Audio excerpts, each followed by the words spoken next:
My name is Michelle Dare. I'm a senior researcher at Mathematica Policy Research.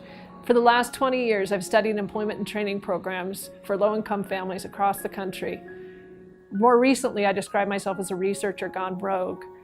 What I saw was compliance-oriented transactional relationships between staff and clients, limited skill building on the part of clients, and programs that really helped people get jobs but didn't move the needle in terms of sustained employment and moving people out of poverty. So we decided to create a new practice model and to go to the science around self-regulation, motivation, grit, and other kinds of social sciences like that, behavioral sciences. We also went to practitioners and co-created with them different strategies for interacting between clients and staff. And what we found and developed was a four-step process called Goal4It.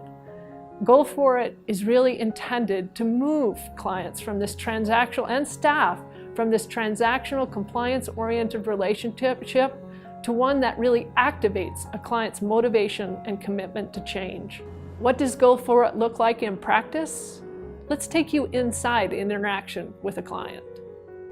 So tell me a little bit, I just want to start by, what are 3 things that are the most important things to you? Family, a job, going back to school. Family, a job, and you're going back to school. I want to go back to school. You want to go back to school. Okay, this is cool. So have you seen this Stepping Stones to Success? Yeah. Okay, so what I want you to do is, even today, so you mentioned school, job, and family. Just look down the left-hand side and see, is there anything that really jumps out at you that you really want to focus on today? Job search skills and employment, both of those. Okay, so jobs, like getting a job is really percolating up for you, yeah, is the most important thing. Mm-hmm. So, all right, that sounds good. So if you, in the next, like, what would you like to be different about your job situation and your work situation? I need to get a job. Okay, so what would that look like for you? If you could imagine yourself in your best possible job in 3 months from now, what would that look like?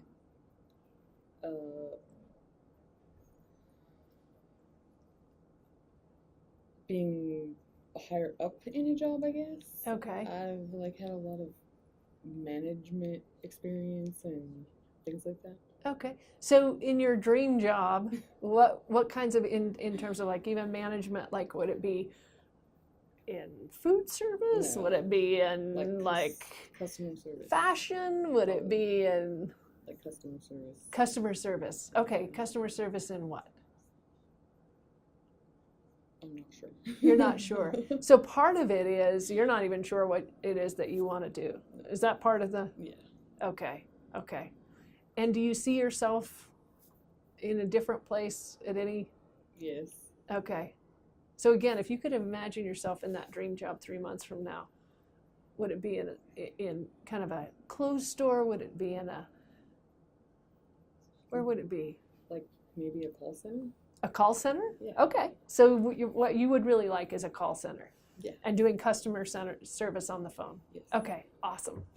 All right. So, so what would that feel like if you had, okay, so it's 3 months fast forward and you're in that call center job, okay? And can you see it now? Mm-hmm. Okay.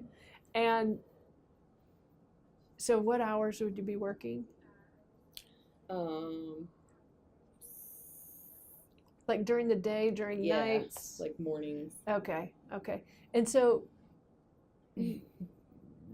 then any particular type of topic that you'd be looking at? No. Okay. Mostly just a call center and mostly in the mornings? Yes. Okay.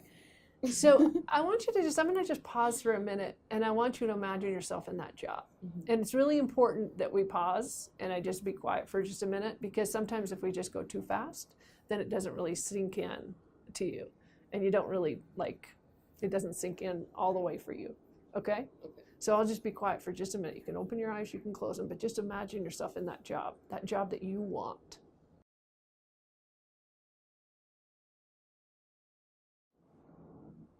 So how's your life different?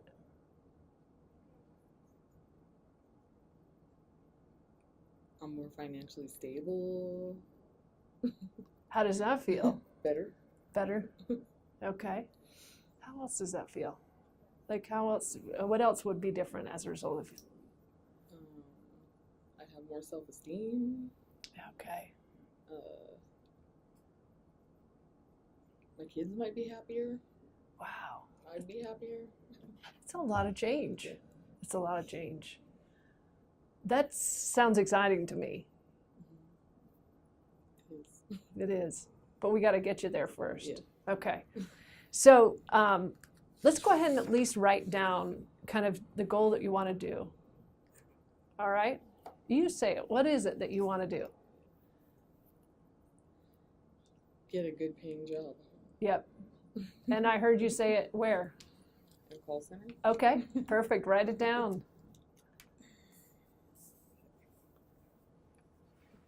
So when you said good paying job, how much is that? More than $15 an hour. Okay, so more than $15 an hour. Put it down. Okay.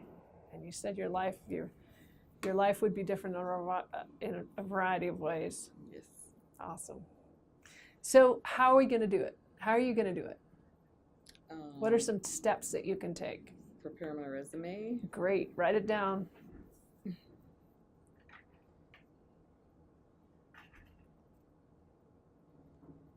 Is that something you need help with? Yes. Okay. So we can use some resources here to get you some help with your resume? Mm-hmm. Awesome. Okay. What other things do you need to do? Get an outfit to wear Okay. to interview. Awesome. So get an outfit for, and I think that's also, again, something that you can talk with your worker about. And that I think they have some resources here to get you that outfit. Okay. What else do you need to do?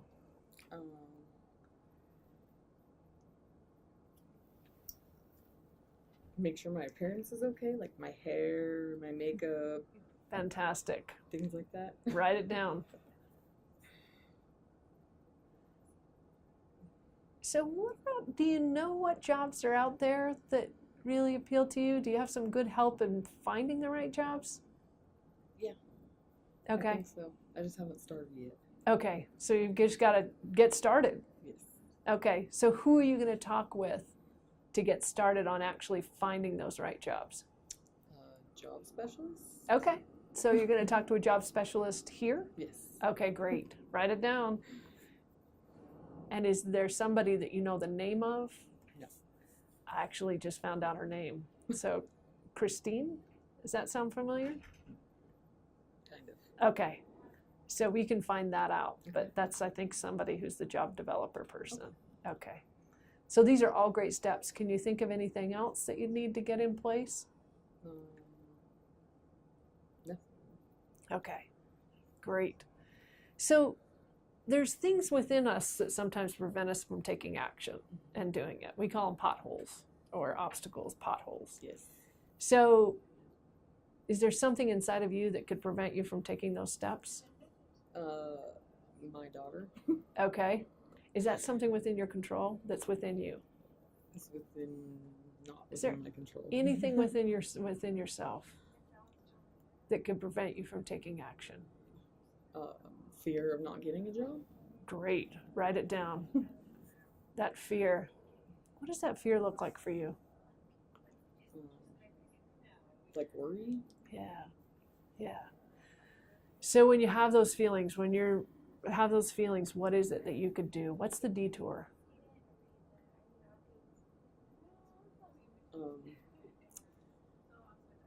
Meditate. Okay. Is that something that you do? Yeah. Oh, great. Perfect. Write it down.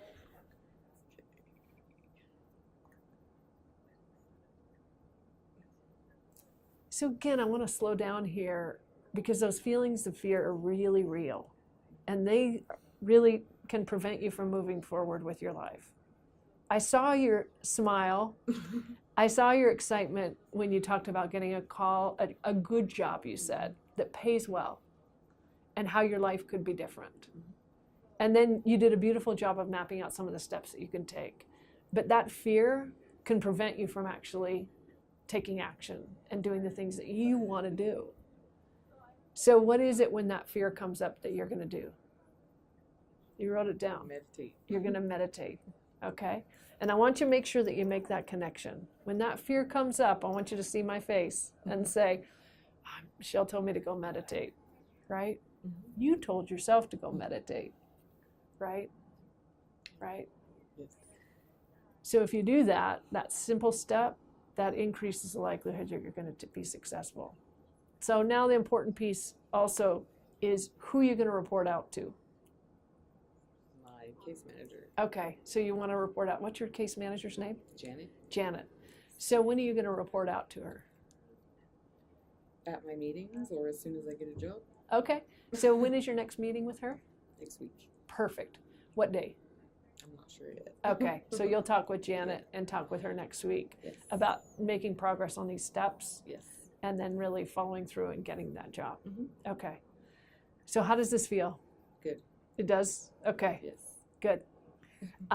So I just want to recap with you some of the steps that we just took, because this is stuff that you can do over and over and again in your life, and it will increase the likelihood that you can take action and move forward. So in setting a goal, we really focus on what you care about. If I tell you what to do, it's not as successful as if you identify what it is that you want. And what this does is it forces you to live with more intentionality in your life and say, what is it that I truly want? And you're more likely to be successful in that. Because you can get a job, you can get any job, but when you get a job that you really care about, that you feel committed to, you're going to succeed in that job, right? So you name that. It's really focusing on what it is that you want to do and being as specific as you can about the timeline, when, how, what that job looks like increases the likelihood that you're going to be successful. Visualizing that. And I know sometimes it's a little bit awkward because there's this moment of quiet, but actually visualizing it taps into your internal motivation, and it helps you kind of fantasize about, my gosh, and I saw you do that. Like, my life would be better. My kids would be better. I'd have money to go do things with, right? Everything would feel so different in my life. That actually helps to kick in your motivation. But what we also know is that you can be motivated, but if you don't have a plan, it actually can lead to depression. So you can fantasize about it, but it will lead to depression unless you pair it with your reality and some concrete next steps for how to change your life. So writing things down and getting as specific as you can, who, what, where, when, how, what resources you need, and mapping those steps out in that plan increases the likelihood that you're going to succeed. And then find a couple of other things. That potholes and detours, it's called an if-then plan. If this happens, then I'm going to do this. And if you do that before you get into the situation, you increase the likelihood that you'll be successful in accomplishing your goal by 2 to 3 times. It's the single most powerful thing that you can do to make yourself successful. Kind of cool, isn't it? Yeah, lots of research on that. And then finally, reviewing and checking in with your worker. That holds you accountable and make sure that you're going to actually take action. Goal success can be 2 things. 1, you actually accomplish it. That can be goal success. Or 2, you abandon it. And you say, that really wasn't what I really cared about. When I started to take action, I realized that wasn't the right goal for me. Or else, if it doesn't succeed, then you can realize that wasn't the right goal for me, or maybe I didn't map out my plan well enough. Or it's not the right time for me. But it's really leading to more self-awareness and realizing that's just not what I really wanted, and I'm going to find something that I do. So that can be success, right? And so I'm going to give you this sheet. This maps out all those steps, and you can keep that with you. I'm going to also give you another My Goal plan so that you can do this on your own at home. You can also do it with kids. This works really well with kids, but it gives you a sense of doing this process over and over again. It's going to help you to really accomplish what you want. All right. How does this feel? Good. Good? Yes. How does it feel compared to what you've done in the past, honestly? I was focused on so many different things at one time that I wasn't getting anything done. Yeah. So like focusing on one thing I think will be better. Great. That's good feedback. That's good feedback, and that's really good feedback for Janet. Anything else that felt helpful or didn't feel helpful to you? Writing it down. writing it down, Yeah. and you writing it down. Yes. Yeah, it's true. And that's what actually the research would say, is if you can write it down, it puts it on you instead of me telling you or me writing it down for you. Anything else that felt?